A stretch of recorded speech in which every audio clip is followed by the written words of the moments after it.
Olá, sejam muito bem-vindos ao terceiro debate CONAP. Meu nome é Natália Cuminali, sou jornalista especializada em saúde e diretora do Futuro da Saúde, e é um prazer estar aqui com vocês para discutir diversos temas relevantes para o setor da saúde. Eu quero lembrar que o debate CONAP está acontecendo todos os dias do Congresso, sempre das 2 às 3 da tarde, com a presença de diversos executivos e profissionais que estão de olho nas tendências e no futuro da saúde. Hoje é quarta-feira, exatamente metade do CONAP, e eu posso garantir para vocês que os 2 primeiros dias trouxeram muitas reflexões essenciais para todos. No debate CONAP de segunda-feira, falamos um pouco da movimentação de fusões, aquisições e verticalização do setor. E no debate de ontem, discutimos os motivos que impedem um crescimento mais expressivo dos planos de saúde no Brasil. Hoje é a vez de debatermos a questão da atenção básica e o quanto ela é importante para o sistema de saúde. Atualmente, a gente vê uma tendência de seguir melhor a jornada do paciente, indo na contramão do que tem sido a saúde até agora, uma rede fragmentada, muitas vezes focada em procedimentos e como resolver problemas de saúde pontuais. Então, o tema da nossa mesa é por que qualidade e atenção básica não são prioridades do sistema de saúde. Para debater o assunto, eu tenho a honra de dar as boas-vindas para Erno Harsheim, gestor de atenção primária à saúde na Clínica Saúde, e Miguel Sendoroglu, diretor superintendente médico do Hospital Israelita Albert Einstein. Sejam muito bem-vindos, tudo bem? Tudo bom, Natália? Prazer estar aqui. Muito Oi, bom. Natália, é um prazer também. Tudo bom, Miguel? Tudo bom, Erno? Bacana. Vamos lá, gente, vamos dar início ao nosso debate. Eu quero começar fazendo uma pergunta que vai para os dois. Há um consenso sobre a necessidade de dar a prioridade à atenção básica, mesmo na saúde suplementar. Então, a pergunta é a seguinte: quais são os entraves para que as iniciativas já existentes ganhem escala e ocorram para um número maior de pessoas, tanto em hospitais como em operadoras? Eu vou pela ordem alfabética, passo a palavra para o Erno. Obrigado, Natália. Mas vamos inverter depois para ter Com certeza. essa rotatividade. Natália, eu preparei 6 pontos aí para responder essa primeira questão, mas vou ser objetivo neles. Se eu estiver me alongando um pouco, né, vamos poupar os ouvidos dos nossos assistentes aí da minha voz, tá? Vamos começar, então. Atenção primária. A gente tem um problema em relação à atenção primária no Brasil, que é saber o que é atenção primária. Atenção primária à saúde é um termo polissêmico, infelizmente. Nem é, tá? Tem uma definição muito clara, cunhada pela Barbara Starfield, que é a maior pesquisadora de atenção primária que o planeta já teve. Não está claro o que é a atenção primária, mas a interpretação do que ela escreveu, ou quem busca outras fontes que não essa, acaba ficando com uma visão, uma interpretação, entra no campo aí da hermenêutica, né, polissêmica do termo.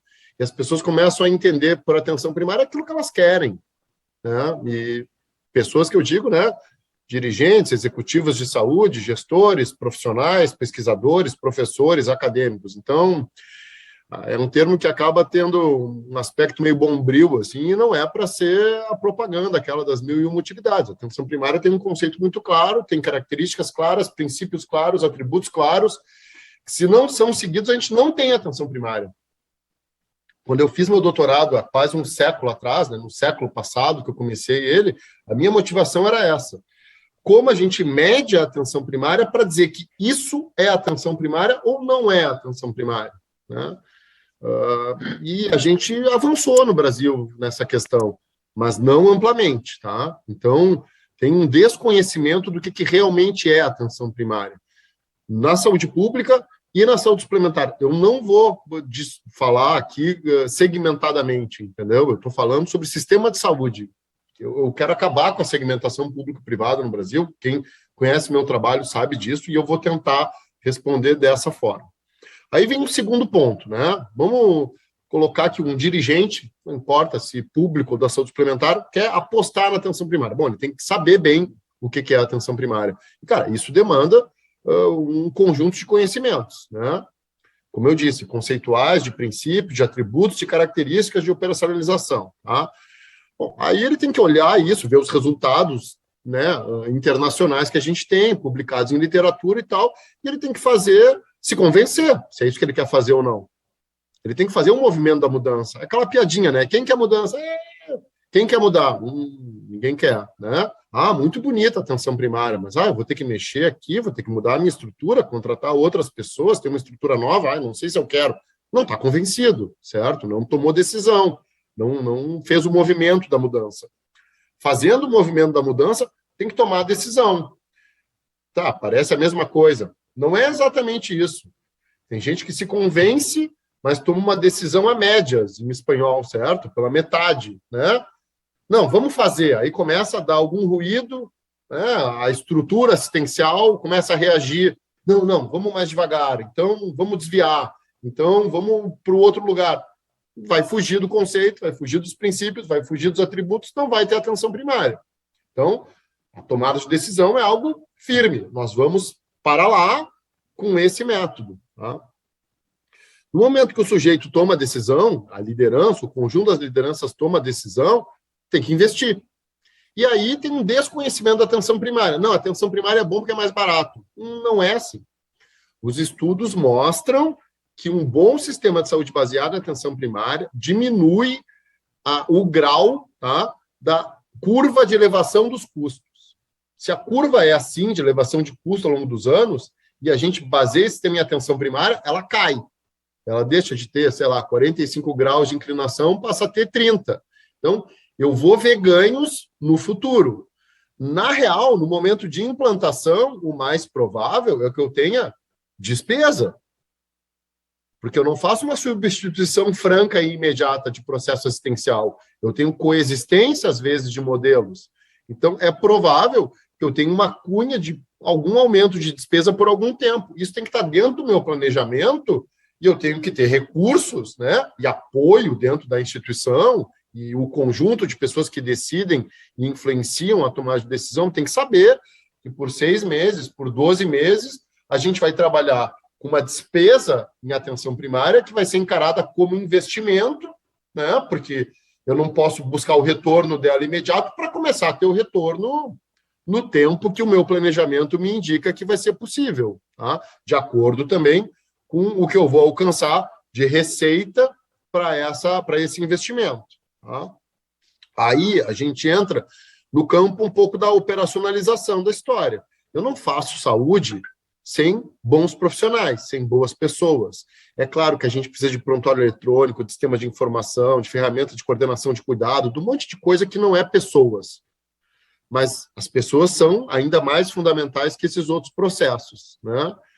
E a gente tem um vazio de pessoas profissionais com boa qualidade que conhecem bem a atenção primária no Brasil. Não é uma escassez bastante importante desse recurso. Tanto o profissional assistencial como o profissional que vai ter o cargo de gerente, diretor da área que vai cuidar dessa história, né? Tanto que tem uma certa canibalização aí. Os grandes hospitais, o do Miguel é um deles, estão todos apostando em atenção primária. Eu vejo meus amigos, meus conhecidos, né, indo daqui para lá e tal, e, cara, não surgem muitas figuras novas, às vezes, né, porque parece ter realmente uma escassez importante de pessoal, que fica ainda maior do ponto de vista assistencial. A gente tem aí 3 para 4 mil médicos de família no Brasil, tá? Tem 46 mil, vou dar o dado correto, 50 mil equipes de saúde da família, graças à mudança do financiamento que a gente fez no Ministério da Saúde, né? Aumentaram 7 mil equipes durante a pandemia, né? Surreal, né? Era tudo para diminuir, aumentou o número de equipes. A gente não tem nem 10% da necessidade do SUS de médico de família, a saúde suplementar precisando de médico de família, então uma escassez enorme. Aí, se a gente consegue, né, conhece, mudou, tomou decisão, investiu, contratou as pessoas, elas têm que trabalhar num modelo de negócio, que vai dar um pouco essa margem aí do break-even, da história de eu ter receita, despesa, de eu trabalhar com investimento e atenção primária, mas eu tenho que construir um modelo de negócio claro. Tanto para fora, para quem vai ser meu cliente, e eu estou tratando o usuário do SUS como cliente nesse momento, certo? Como para dentro, para a estrutura. E para isso eu preciso ter nesse modelo de negócios essa previsibilidade e sustentabilidade. Eu tenho que ter recurso para fazer a mudança sem ser premido por uma necessidade de cortar gasto enquanto a mudança acontece. tendo um modelo de negócios claro que tem que ser focado nos atributos da atenção primária. Daí agora eu vou repetir eles, não disse eles ainda. Acesso de primeiro contato. Então, o acesso tem que ser pela atenção primária.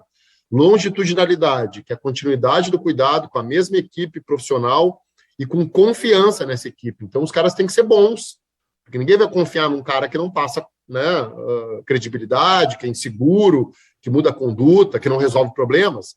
Um dos atributos da confiança é a resolução de problema. Eu confio em quem me ajuda, eu confio em quem resolve meus problemas. A gente precisa de integralidade, de uma carteira ampla de serviços para dar conforto para as pessoas e o serviço de atenção primária ser altamente resolutivo num número grande de problemas. Para isso eu preciso incorporar a tecnologia na atenção primária e eu preciso ter coordenação de cuidado a partir da atenção primária. Aí mora um grande problema, tá? Porque coordenação de cuidado, eu coordeno junto com o paciente, junto com a pessoa, a trajetória clínica dele no sistema, certo? Eu sou o suporte profissional para a trajetória clínica dele. Quem coordena algo tem poder, né, Natália? Ninguém coordena sem poder. Quem coordena a nossa reunião é tu. Se tu disser, tá bom, Erna, a gente não quer mais te ouvir, eu vou ficar quieto. Certo? Tu não manda em mim, mas tu coordena a reunião e hoje tu tem mais poder nesse momento que eu e o Miguel aqui na tela, né? As pessoas estão afim de dar esse poder para a equipe de atenção primária? Cara, isso é uma mudança de reestruturação da organização interna que não é pequena, viu? É bastante grande. Ainda mais se tu quer realmente garantir uma trajetória entre os pontos assistenciais bastante eficiente e de qualidade para a pessoa, para o paciente. Topando isso, fazendo os 4 atributos funcionar com esses itens que eu disse antes, cara, não tem maiores impedimentos. Aí vem o que as pessoas colocam como impedimento. Mas a cultura da população é por fee for service, a cultura da população é por liberdade de escolha, a cultura do meu corpo assistencial é de não dar poder nenhum para o médico de família e para a equipe dele. Eu vou ter resistência corporativa dos especialistas de outras áreas. Cara, para mim isso tudo é menor. Se os itens anteriores foram definidos com clareza e tem um modelo de negócios que está amparado por todas as outras questões anteriores, cara, eu vou fazer ele vencer e eu vou vencer esses obstáculos, entende? E aí eu crio mecanismos para tratar com cada um deles quando eles surgirem. O que as pessoas mais querem é resolver seu problema com confiança no menor tempo possível. Pessoas consumindo o sistema de saúde. Cara, a atenção primária é uma chave para isso, se ela está bem organizada, né? Se a gente tratar ela como mais um obstáculo, né, como simplesmente porta de entrada e não ter os outros atributos, não vamos chegar lá, não vai rolar. Tá? E aí tem que ter gente boa para tocar essa execução, para identificar problemas e resolver os problemas, porque não vai ser uma trajetória florida, né? Vai ser meio chapeuzinho vermelho atalhando o caminho pelo bosque, vai pintar o lobo mau, entendeu? Então tem que chamar o caçador, né? Não pode estar chapeuzinho vermelho sozinho, quando pintar o lobo mau, vai ter que dar um jeito no lobo mau, senão ele vai lá e nhaque na vovozinha e a história pode acabar mal, como é o original do conto do Grimm, não aquele que a gente conta para as crianças em que tudo acaba bem. Obrigada. Acho que foi uma excelente introdução aqui do nosso papo. Vai dar tempo da gente discutir e aprofundar alguns desses tópicos. Eu quero passar a palavra para o Miguel, inclusive repetindo a pergunta, né? O Erno trouxe alguns dos entraves, os pontos ponto a ponto que ele trouxe aqui para a gente. Eu quero também te ouvir sobre isso. Quais são os entraves para que as iniciativas que já são existentes ganhem escala e ocorram em um número maior de pessoas, para um número maior de pessoas, tanto em hospitais como em operadores, Miguel? Perfeito. Bom, obrigado. Acho que esse é um debate com perguntas muito, muito pertinentes para esse momento que a gente vive, né? Para esse contexto atual, inclusive pensando no novo normal, né? No pós-pandemia. Eu vou primeiro delinear assim, alguns pontos que eu captei, até aprimorei um pouco o que eu ouvi do Erno falar, né? Que tem muita experiência.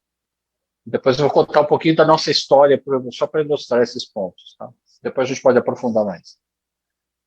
Então, pontos que eu acho que são importantes é pensando primeiro na questão tanto da qualidade, né, que faz parte da pergunta, como da questão da atenção primária ou da saúde básica, né, conforme vocês colocaram. Então, acho que primeiro tem uma falta de incentivos, né, e eu não vou me ater aqui, eu até não vou mencionar muito a questão do modelo de remuneração, né, porque eu acho que é um assunto meio batido, né? Só a questão da remuneração. Eu acho que tem outras formas de você incentivar a, tanto a qualidade como a questão da atenção básica, né?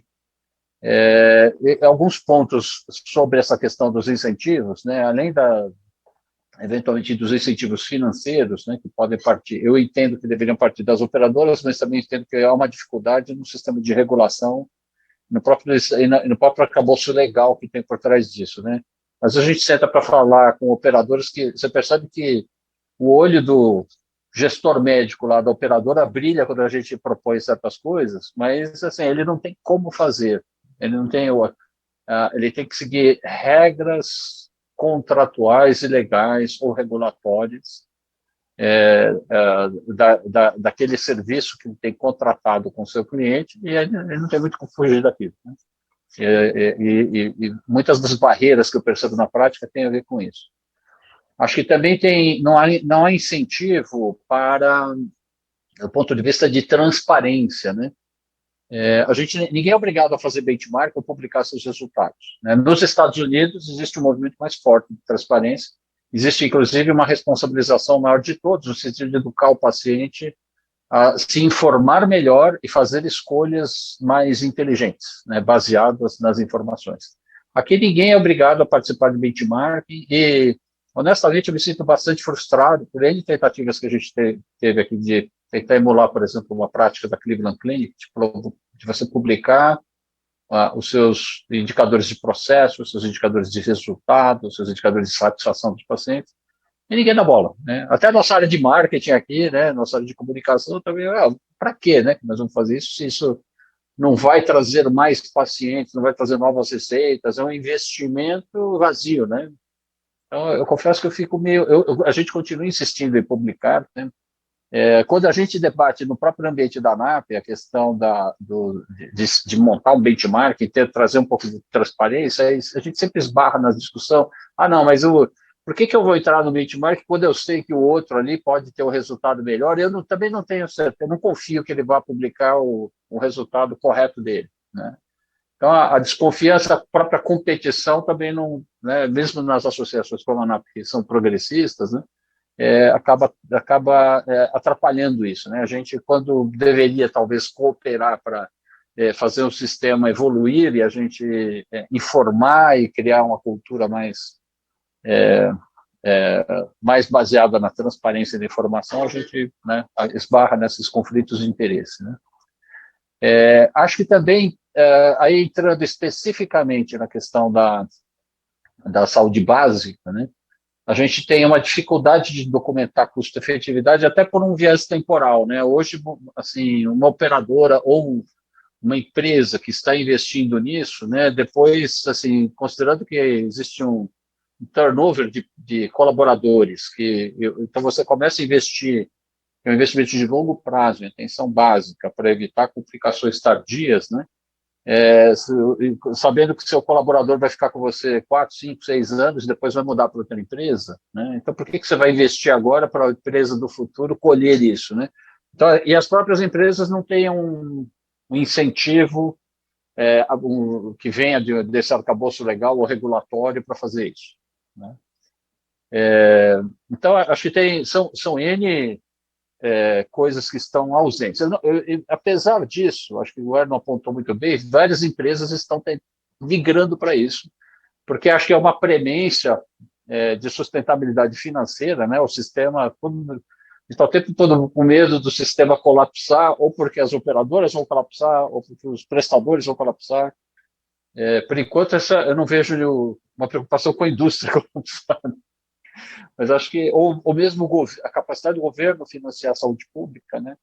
Então, eu acho que por conta dessa pressão, a gente continua insistindo e acho que, eventualmente, a gente vai ser criativo o suficiente para ultrapassar essas barreiras, esses desafios todos que a gente tem, né? Eu acho um outro ponto importante que o Eduardo já apontou também, até porque isso é muito incipiente, especialmente na atenção, na saúde suplementar, né? a gente tem falta de profissionais. A gente aqui no Einstein tem uma dificuldade também, não só de achar médico de família, mas enfermeiros e outros profissionais, especialmente para saúde da família ou atenção básica, né, ou saúde ou atenção primária, né. Agora, eu queria falar assim, muito rapidamente do nosso histórico, porque eu acho que ele retrata um pouco desses entraves todos, né, dessas dificuldades. A gente se aproximou, por conta da nossa quase obsessão aí com qualidade de segurança, a gente se aproximou do IHI no começo da década passada, e de repente, a gente se viu frente a esse conceito que parecia longe de atingir, muito conceitual, muito teórico no primeiro momento, que era do AAA, né? E a gente entendia que a gente já fazia um monte de coisa, já tinha um bom case para falar de experiência do cuidado, ou de redução do custo per capita. A gente tinha o case da coluna, né, que já tinha resultados no princípio da década passada, da segunda opinião em coluna, mas a gente não podia dizer que fazia saúde populacional. Isso estava meio longínquo ainda, né? A gente tinha uma área de medicina, uma área toda separada do hospital aqui, para que a gente queria que crescesse rapidamente, né? Que era medicina diagnóstica e preventiva, apostando justamente no conceito da atenção primária, da atenção básica, como uma forma da gente tornar mais sustentável o sistema de saúde no futuro. Mas o fato é que não era saúde populacional que a gente fazia, né? O máximo que a gente fazia de preventivo era check-up, e com uma grande frustração da nossa equipe de check-up, porque cada ano o paciente voltava a fazer os mesmos exames e voltava cada vez pior, né? Aí a gente, conversando com o IHI, a gente conseguiu ter contato com alguns benchmarks interessantes nos Estados Unidos, com a Kaiser Permanente, por exemplo, com a Belling Health. A Belling Health acabou sendo um marco importante, porque eles eram era um sistema verticalizado que cuidava de uma população específica, mas que era um cuidado mais episódico, não era um cuidado integrado e não era forte na atenção primária. Eles queriam aprender a fazer isso, e aí eles pegaram os próprios colaboradores da Belling e começaram a assumir essa carteira, e eles começaram a cuidar dos seus próprios colaboradores. E com isso eles aprenderam a fazer atenção primária, erraram, aprenderam, né? E isso foi a base, foi o primeiro case para depois eles levarem isso como um produto para os seus clientes, para as populações que eles cuidavam, né? A gente, então, decidiu emular esse caminho, né? E resolveu assumir o cuidado dos nossos colaboradores. A gente ofereceu um plano de saúde, eles tinham uma rede em que eles eram atendidos, e o custo era crescente, absolutamente descontrolado. A gente contratava gestores para ir lá e brigar com a operadora, forçar essa operadora de saúde a fazer melhor, e o fato é que a gente não conseguia melhorar. Quando a gente começa a cuidar, a gente dá muita cabeçada, né? Quando a gente começa a cuidar dos colaboradores. No primeiro momento, havia uma resistência de trazer os casos mais difíceis ou mais graves para cá. Com o tempo, a gente foi... Como a gente tem coração mole aqui no Einstein, a gente começou a trazer, né? Depois, eventualmente, como é hoje, né? Hoje a gente tem, por exemplo, todos os partos, até porque a gente tem fundador aqui do parto adequado, né? Como um movimento no Brasil. A gente traz todos os partos para serem feitos aqui, e isso ajuda a gente a começar a decolar, né, no número de partos vaginais, com redução dos partos cesáricos, com aumento da qualidade de segurança e uma redução dos custos. E a gente começa a aprender, a gente vai aprendendo, isso se torna um case importante, um case que a gente passa a usar para vender, para fazer acordos comerciais com empresas para oferecer atenção primária e um cuidado integrado, muitas vezes sem acesso ao hospital aqui, até porque a gente vive lotado, né? Mas com acesso a outros hospitais dentro das redes que essas empresas já têm, né? Acesso. A gente transforma a medicina diagnóstica preventiva em medicina diagnóstica e ambulatorial, dá um outro foco nela. A gente estrutura internamente aqui no espaço que a gente tem no Morumbi, depois a gente se estrutura para ter atenção primária com unidades dedicadas, são 5 unidades espalhadas aqui por São Paulo, cria um modelo assistencial, vai atrás de profissionais para preencher esses gaps, né? E hoje a gente oferece isso numa outra realidade. E aparece nos últimos 2 anos algumas operadoras oferecendo isso aí para um cliente individual, né, com planos individuais, mas no modelo de atenção integrada, né? Tem meia dúzia, todos vêm procurar a gente, sabe que a gente está enveredando por esse caminho, né? A gente acha que tem virtualmente acordo com todas, ou está desenhando acordo com todas. Essas são operadoras tipicamente digitais. A gente começa a aprender um pouco sobre essa questão geracional. Assim, ouvindo o Eliezer, né, que é o diretor responsável por essa área, né, ele é muito realista, né, muito pé no chão, e ele coloca assim, existe realmente uma questão cultural. Se os colaboradores dessas empresas com quem a gente tem acordo pudessem, eles fariam cuidado episódico e prefeririam ter um plano de livre escolha, né? E por uma questão de não ter alternativa, né? Eles têm que aceitar isso. Mas pela nossa experiência, inclusive com a Cuidar, quem começa a experimentar, né? A usar um cuidado integrado de atenção primária até atenção terciária e quaternária, eventualmente se acostuma e depois começa a ver as vantagens disso, né? Um caso interessante para nós foi o parto, né? A gente começou com um modelo de parto em que, mesmo na Cuidar, um obstetra entrava no caso logo no começo da gravidez e acompanhando, e esse obstetra queria fazer o parto. Isso gera um montão de problemas, né? Assim, se o pré-natalista acaba sendo o médico que vai fazer o parto. A gente com muito atrito aí com as grávidas, né, com as nossas mulheres colaboradoras, forçou a implementação do sistema em que elas têm que ser acompanhadas até o 6º mês da gravidez com um médico da atenção primária, médico de família. No 6º mês, se não houver nenhuma complicação até ali, aí ele chama o obstetra que começa a acompanhar e fazer ajuda no pré-natal. Esse obstetra faz parte do nosso time de médicos plantonistas aqui da obstetrícia, né?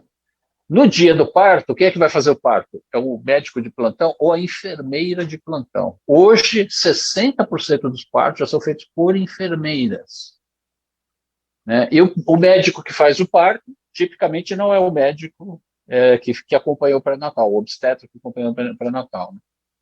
E com a vantagem que depois que o bebê nasce, tá, a mãe vai continuar cuidando da sua saúde, vai com o bebê agora no médico de família, né? E isso já está funcionando, ajudou bastante a gente a reduzir a taxa de parto cesárea e melhorar a qualidade e a segurança do sistema, e representou um save importante para a gente em termos de custo.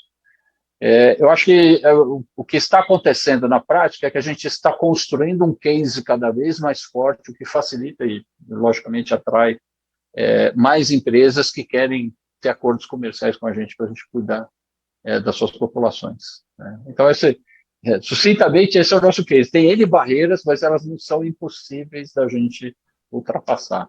Acho que essa documentação dos resultados, a gente trazer uma cultura para o Brasil de documentação de boas práticas e de processo e de resultados clínicos, embora a gente tenha essa frustração, eu acho que a gente tem coisas que a gente pode fazer na prática. Se a gente for insistindo e documentando, eventualmente a gente vai saber extrair valor, né, desse tipo de prática. Obrigada, Miguel. Eu acho, ouvindo vocês dois, eu já tenho 1 milhão de perguntas e temas para a gente aprofundar um pouco mais. Eu acho que o primeiro de todos, que talvez seja importante a gente endereçar antes de falar de cultura, que o Armin trouxe, é a questão que vocês dois trouxeram em relação o investimento inicial e a demora para mensurar resultados. O Hermes falou, né, as pessoas elas querem resolver problemas no menor tempo possível, mas ele também disse que investimento em atenção primária, às vezes demora para você ver o resultado.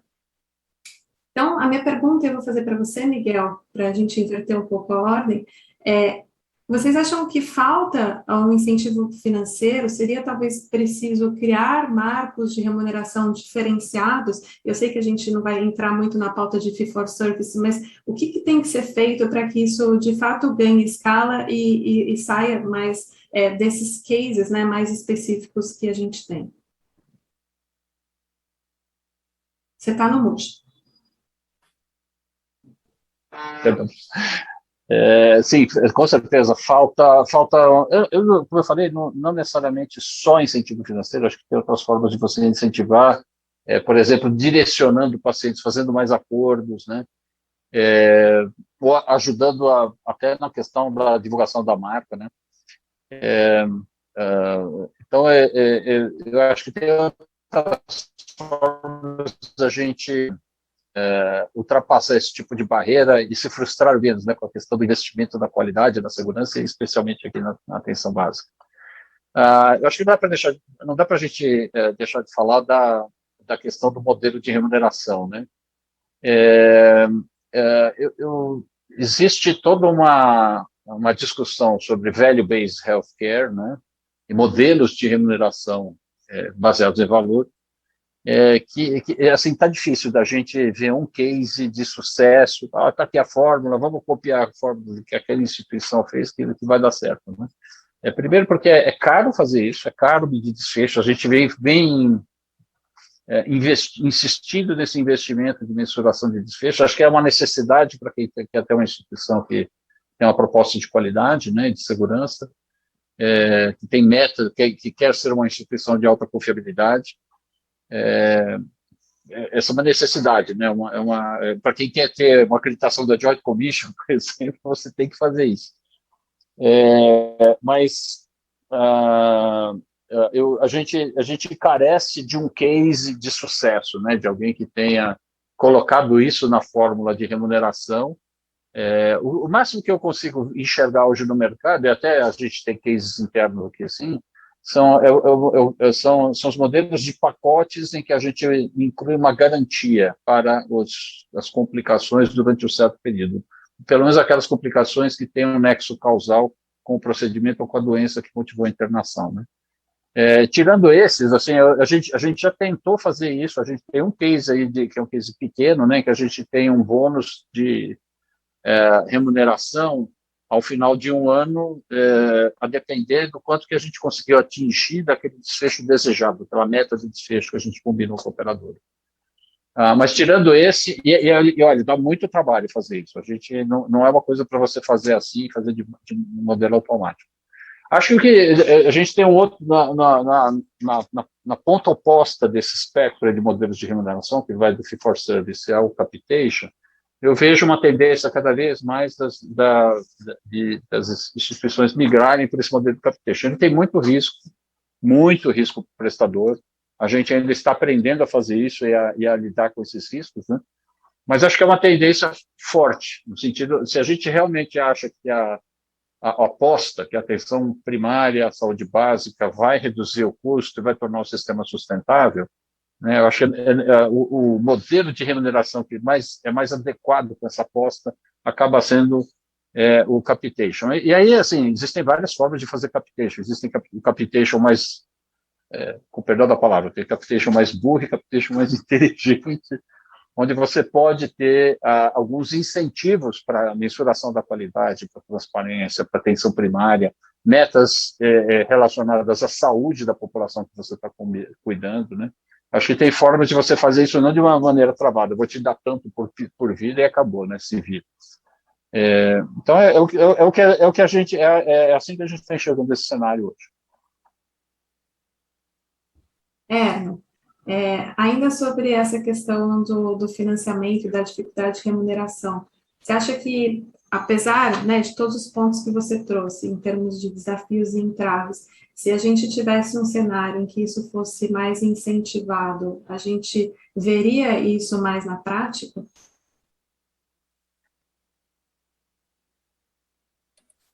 Eu não sei exatamente o que tu quer dizer por incentivado, né, Natália?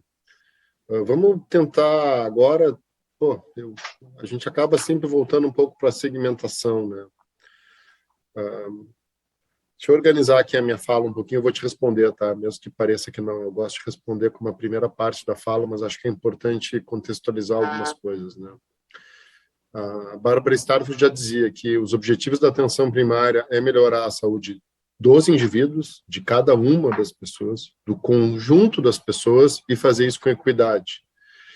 Me cansa um pouco o fato da gente estar sempre lançando conceitos novos para coisas que já foram faladas há quase um século, né? Então, agora, o papo da moda é saúde populacional. Beleza, eu também falo saúde populacional e tal, mas, cara, nada de novo. Ontem, no Global Forum, semana passada, no Global Forum, estou perdido no tempo e no espaço, estava um professor de Harvard e ele citou um exemplo de saúde ocupacional feito na África do Sul, na década de 40, que foi durante muitos anos a primeira parte da minha primeira aula de atenção primária na faculdade, né? Eu sou professor da URGS, dou aula de medicina de família lá. A gente cuidar da população é algo que tem tudo a ver com a atenção primária. Starfield acabou, né? Eu acabei de referir ao que são os objetivos, é melhorar a saúde do sujeito e do conjunto dos sujeitos com equidade. Essa frase, ela tem um significado explosivo. Significa de maneira muito mais rude, né? Que eu tenho que ter um olho no cliente e outro na fila, certo? Eu não posso gastar todo o meu recurso com o cara que está sentado no consultório agora, porque eu não sei nem quem está na fila. O bom é que eu soubesse, mas eu tenho que usar o recurso adequado para cada sujeito, melhorar a saúde dele, sem submeter ele a excessos. Isso tem a ver com segurança do paciente, prevenção quaternária, não fazer procedimentos necessários. O exemplo da obstetrícia do Miguel é ótimo. Por que eu não faço parto com enfermeira obstétrica, com um obstetra na retaguarda, de plantão? Qualquer coisa o cara vai entrar em campo, vai resolver o problema, né? Tudo isso me dá eficiência, me dá qualidade, me dá ganho de escala e tal. Mas se a gente entende, então, que a atenção primária é atenção individual e é atenção coletiva ao mesmo tempo, quando que eu saio do patamar de investimento para o patamar de receita? Quando eu tiver escala. Porque o meu resultado é populacional, o meu resultado financeiro da atenção primária ele é populacional, ele não é individual. E eu preciso ter bastante gente dentro da minha estratégia de atenção primária para conseguir ter escala de número de pessoas e mudar desfechos, né? E inclusive de receita, porque cada pessoa vai significar uma receita uma receita financeira para aquela minha estratégia. Se eu tenho uma população muito pequena na atenção primária, eu não tenho denominador populacional, e a gente vai para frações, que a minha filha está estudando agora na 5ª série do primário, eu não tenho denominador populacional para ter o numerador do desfecho, e eu vou ter numerador por acaso. A gente só consegue medir probabilidades com denominadores adequados. Eu não meço probabilidades numa população de 1000, porque se eu pegar a probabilidade de um câncer, né, em 1000 pessoas, vai ser 5 casos por 100 mil, então não é nenhum caso em 1000. Cara, aí é o acaso. Eu tenho 2 casos em 1000. Eu quebro aquela receita, porque eu tenho 2 casos de câncer em 1000 pessoas saudáveis. Eles vão consumir toda a receita do ano e mais um pouco no seu tratamento. Então, tem uma coisa de escala. Começar com a atenção primária é o que eu disse de não estar convencido, né? E tomar decisão a médias, entendeu? A decisão não é a médias. Tu monta o trem, entendeu? Bota combustível no trem, enche o trem e vai, meu irmão, entendeu? Porque se tu ficar indo, parando e voltando, tu não vai ter escala, tu não vai alcançar os resultados. Tem que ter escala tamanho populacional para a atenção primária dar resultados, senão não vai dar. Não é uma estratégia para pouca gente.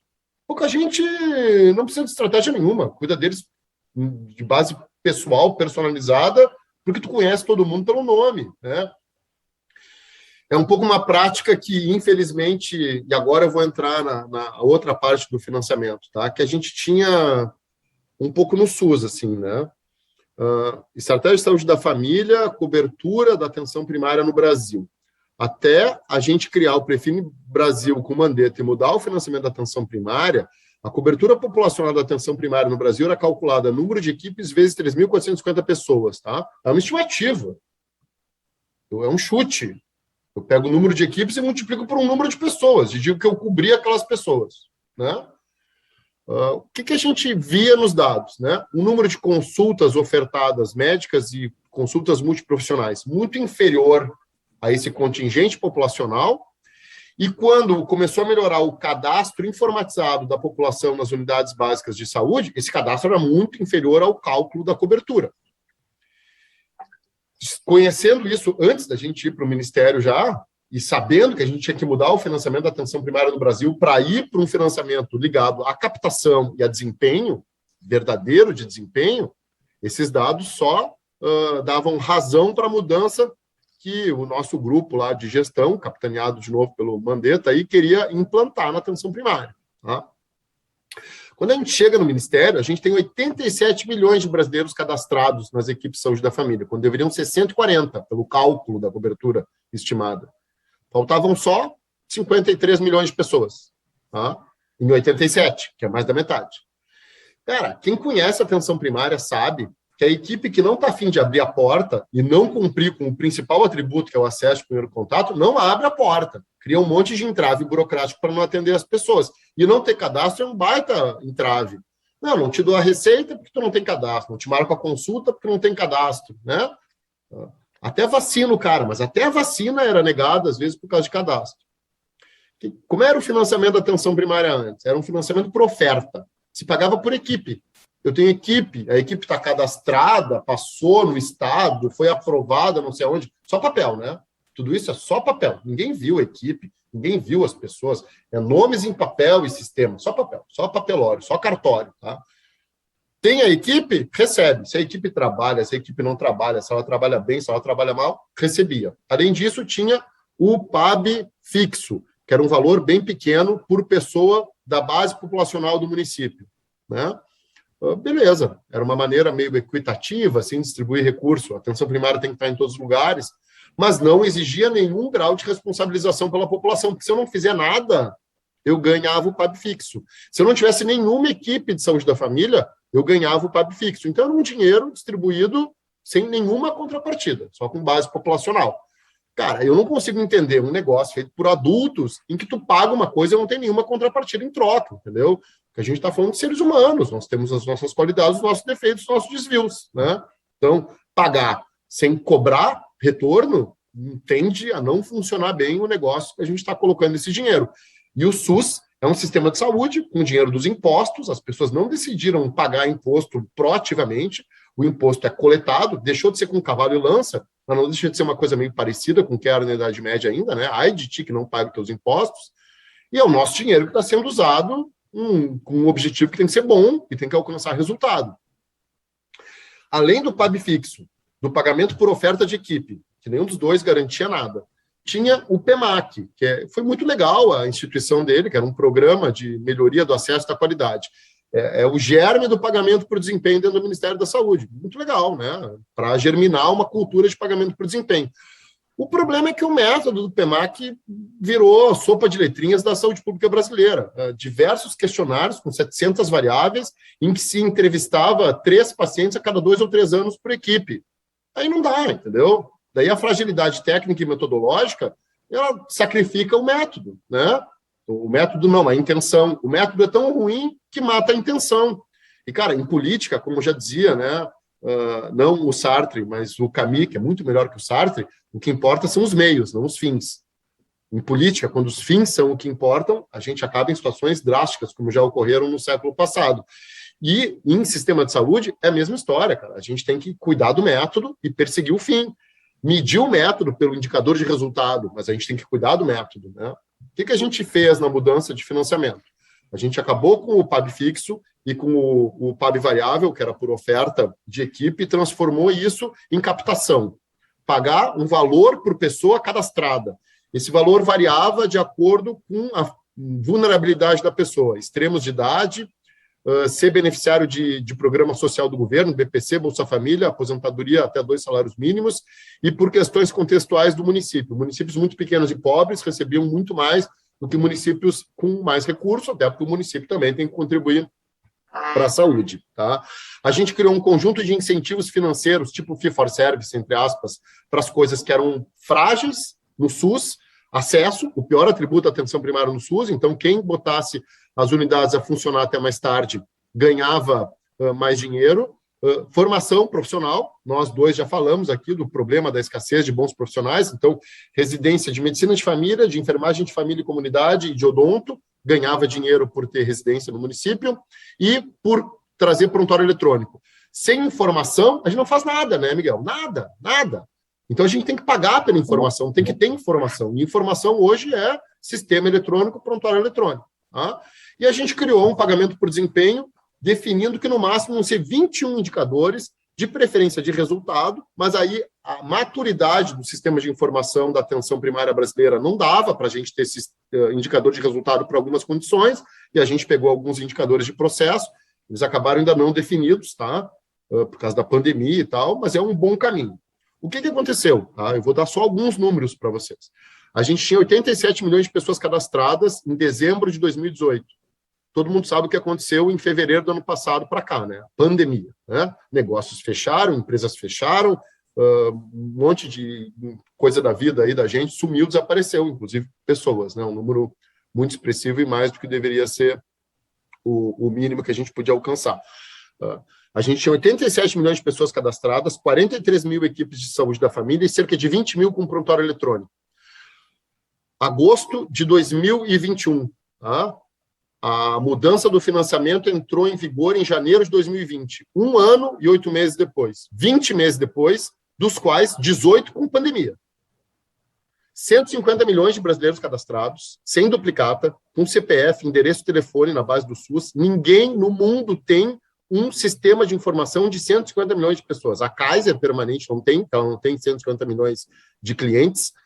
A Inglaterra tem 70 milhões de habitantes, a Espanha tem 40 milhões de habitantes, né? A China ainda não criou o seu sistema universal de saúde, nem a Índia, estão criando, então vão ganhar da gente, mas hoje é o maior sistema de informação do mundo em saúde, é o da atenção primária brasileira.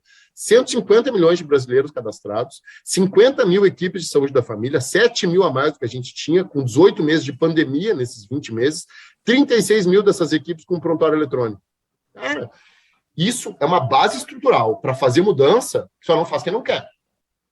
A gente consegue chegar no dado individual. Em novembro de 2019, a gente mandou para cada município brasileiro a lista de busca ativa das crianças não vacinadas por sarampo. Foi a primeira vez na história do Ministério que o gestor municipal recebeu uma lista.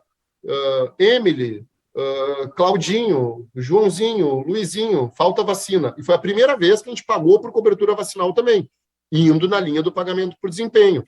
Então, a gente fez uma mudança, aumentou 2 bilhões e pouco o financiamento da atenção primária, saiu de 18,5 foi para 20,5, pouquinho mais de 2 bilhões, não é tanto aumento, um aumento de 10%, mudou o método de pagamento, e a gente saiu de um patamar de 87 milhões de pessoas, 43 mil equipes, 20 mil informatizadas, para 150 milhões de pessoas, 50 mil equipes e 36 mil dessas com prontuário eletrônico. O financiamento muda tudo.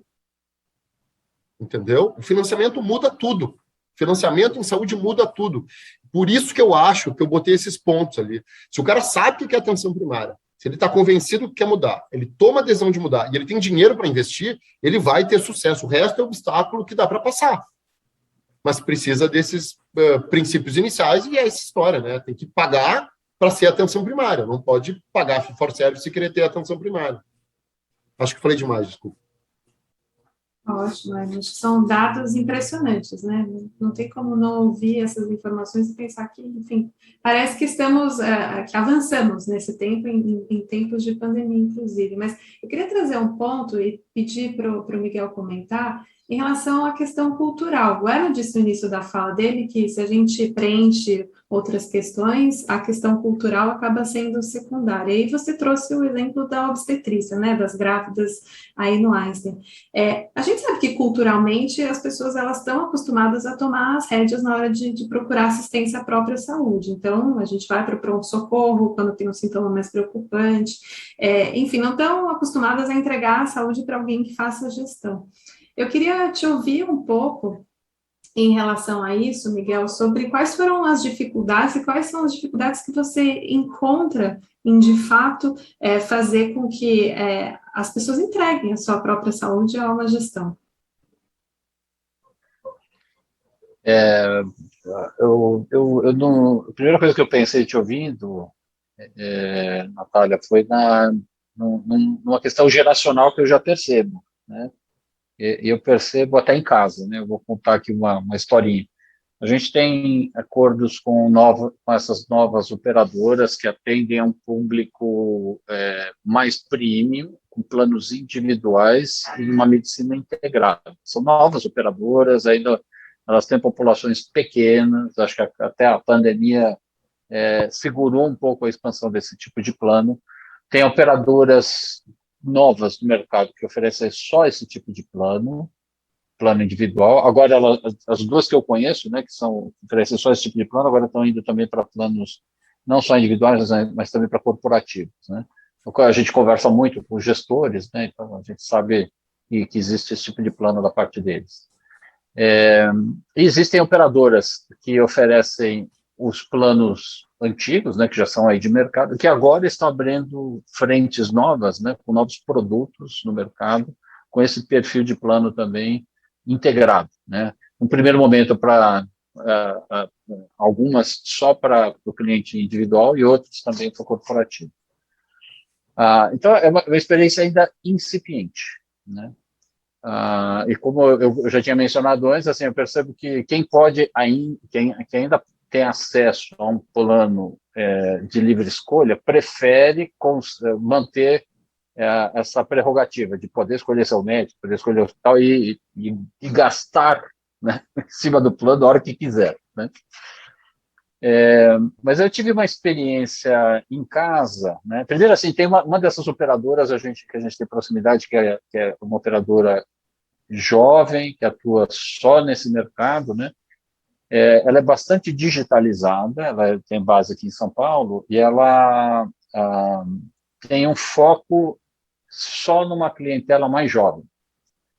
Para você ter uma ideia, eu me interessei, né? Eu tenho algumas condições crônicas, eu me interessei em adquirir um plano, e eu senti assim que eles, tudo bem, você, doutor Miguel, diretor do Einstein, porque você está nessa posição, a gente pode abrir o A meio de gente dá um questão. jeito. Mas eu me senti até chateado, assim, quer dizer que vocês não focam no meu segmento populacional, né?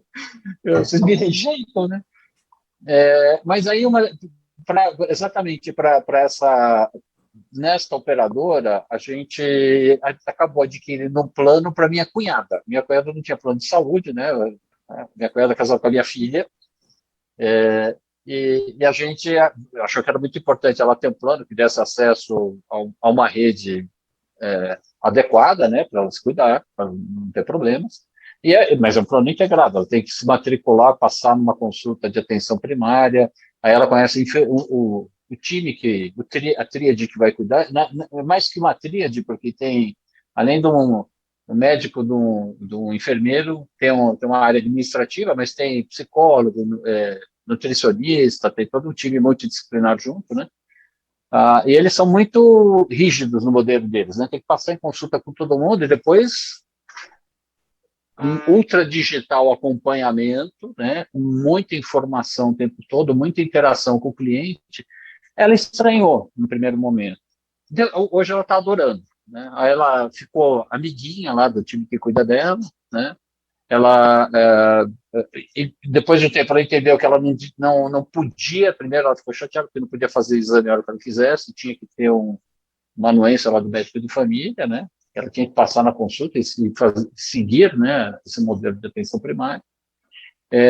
Mas hoje ela se acostumou muito rápido. Eu entendi a estratégia deles, né? Como a geração mais nova, né, pessoas que estão aí na faixa dos 20 até os 40 anos, eles se adaptam mais. Eles nunca tiveram que utilizar muito o sistema de saúde, tipicamente, né, para cuidados episódicos, então eles se adaptam mais rapidamente a esse modelo. Acho que as expectativas das pessoas, acho que mais do que nunca, né, vendo o que está acontecendo aí na mídia, nas CPIs aí nos últimos dias, né, e tudo que se passou com a pandemia, né, gente morrendo por falta de saúde, acho que a atitude das pessoas do mundo todo com relação à saúde está mudando. Não se espera mais na nossa indústria aquilo que se espera em outras indústrias, particularmente no mundo do capitalismo, né?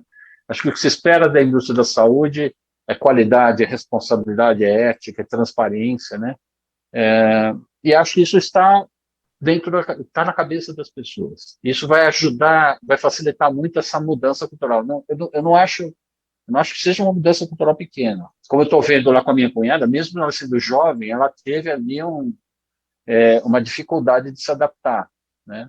Mas acho que justamente porque a gente tem essas diferenças geracionais e tem essa mudança cultural que está acontecendo no mundo todo, aí pela transparência, pela ética, né, mais do que nunca, eu acho que isso vai ajudar a impulsionar isso, essa mudança cultural. Não vai ser fácil, mas tem drivers muito fortes que vão ajudar a gente nesse sentido. O tempo passa tão rápido ouvindo vocês, a gente está quase caminhando para o final. Eu tenho uma última pergunta que acho que os dois podem responder, se puderem responder de forma breve. Mas, Miguel, você trouxe um exemplo positivo, né, de um plano de saúde, mas para essa geração e tudo mais. E aqui a gente falou do que deveria acontecer no sentido de que a atenção primária fosse o foco da nossa saúde, das empresas e tudo mais. Agora, qual que é o risco, essa é a pergunta para vocês, de que esse foco em atenção primária se desvirtue para um programa, por exemplo, de consultas online, e não, de fato, um acompanhamento para o paciente. E aí a gente vai para um outro modelo que não a gestão da saúde, esse acompanhamento que tanto foi dito aqui. Eu vou começar com você, Miguel, e depois passo para o Erno para a gente terminar com ele. Eu acho que é muito bem apontado o risco que você colocou. Eu acho que ele é um risco real, né? A gente teve, como é que eu vou dizer assim, cases ou experimentos aí de sucesso no âmbito do negócio, da parte financeira, né? De algumas empresas que ofereceram cuidado agudo, né, no mercado, a um preço barato, né? E buscando só aumento do acesso. O acesso realmente é um problema, né? Tanto para o privado quanto para o público. Acho que o Erno acabou de colocar um exemplo importante, né, com números impressionantes, mas não adianta resolver só a questão do acesso oferecendo isso através de consultas de telemedicina. É um assunto importante, mas ele não é suficiente para a gente resolver o problema da saúde, né? Eu acho que é importante que a gente foque na saúde integrada. A aposta do nosso sistema é essa, isso está no planejamento estratégico. Outro dia eu tive um choque falando aqui com o nosso CEO, falando, não, você não vai fazer isso, porque a nossa estratégia agora é investir na saúde integrada. Quer dizer, o cuidado episódico e tal, enquanto tem uma demanda, a gente não vai... Não, assim, esta não é a nossa estratégia. Eu acho que a gente precisa de firmeza, assim, em todo o sistema de saúde, em todas as empresas, todos os participantes, e focar numa saúde integrada. Acho que, eventualmente, a gente vai ter que bancar essa aposta. Obrigada, Miguel. Isso vai exatamente na linha que o Erno trouxe bem no começo da fala, né? Quando você toma uma decisão, você seguir nessa decisão. Erno. Eu trabalho, né, dentro de uma rede de clínicas como gestor de atenção primária hoje, mas a gente tem pessoas vinculadas a um plano de saúde com base em atenção primária e a maioria não, né? E eu sou responsável pela qualidade dentro da estrutura, então eu acompanho tudo que está acontecendo. E aí não é só essa história da continuidade do cuidado integral e tal, não é só com pessoas com uma faixa etária maior e com um problema muito mais grave que os problemas acontecem. Eu estava revisando um prontuário essa semana de uma mulher jovem, de 30 e poucos anos. Alguém pediu uma eco cervical para ela de maneira desnecessária, tinha uns linfonodos. Ela já fez umas 3 ecos, a gente tem prontuário eletrônico, tá? Todo médico pode olhar o que o outro fez. Ela já fez 3 ecos nos últimos 2 anos, continua com os mesmos linfonodos, né? Ainda tem algum colega achando que ela está com câncer cervical, porque não aconteceu nada com esses linfonodos nesses 2 anos. Então, desculpa, se é um câncer, é tão indolente que não vai levar a lugar algum. Ela não tem nenhum outro sintoma, é super saudável. Aí alguém já pediu uma eco de tireoide para ela, acharam um nódulo de 1 centímetro na tireoide dela, ela já fez 2 ecos de tireoide, quando não precisava ter feito a segunda, não precisava nem ter feito a primeira, né? Ela tem outras queixas, cara, é uma pessoa jovem com queixas super pequenas, assim.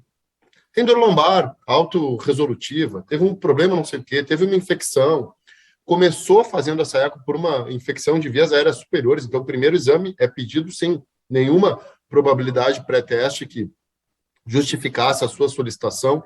É uma pessoa que, no fundo, é saudável, que tem um consumo de consultas enorme, que acha resultados espúrios e completamente ao acaso nos exames que faz, que certamente na cabeça dela faz com que o pescoço dela, essa área aqui que tem, sei lá, 10 centímetros por 15 centímetros, no meu caso, que sou pescoçudo, vire o foco de preocupação da vida dela, e ela não tem nada no pescoço, nem na tireoide, nem nos linfonodos cervicais, porque não tem ninguém guiando o cuidado dela, entende? Porque ela está solta no sistema, né? E ela não está consumindo consultas, é bom ir nas consultas, né? Cada pequeno erro tem um erro depois, e é aí que a gente sacrifica a segurança do paciente, né, Miguel? O desfecho trágico da insegurança do paciente, ele não vem com um equívoco, É que nem queda de avião, né? São uma série de equívocos que tem que acontecer para driblar vários mecanismos de segurança para um processo não esperado, negativo, um desfecho desfavorável aconteça. Então, todo mundo se beneficia da história da atenção primária, né? A gente já tem evidência suficiente na literatura sobre isso, entende? Mas vai nessa linha, né, Natália? Tem que apostar e ir em frente, né? Porque vai ter esse período de adaptação do sistema e de ganho de escala, de eficiência, receita, despesa, para as coisas chegarem num equilíbrio, né? O livro mais importante da Bárbara é Equilíbrio entre Necessidades, Tecnologia e Saúde, né? É equilíbrio, entende? Essa é a história que a atenção primária tenta buscar, trazer equilíbrio. Talvez algo que nos falte muito nesse contexto de muita informação e polarização de posições, né? Filosóficas, ideológicas, talvez o que mais nos falte nesse momento seja justamente essa palavra, né? Equilíbrio, o caminho do meio do Buda lá e tal. Então, termos novos, mas o conhecimento está alguns milhares de anos atrás, talvez, né?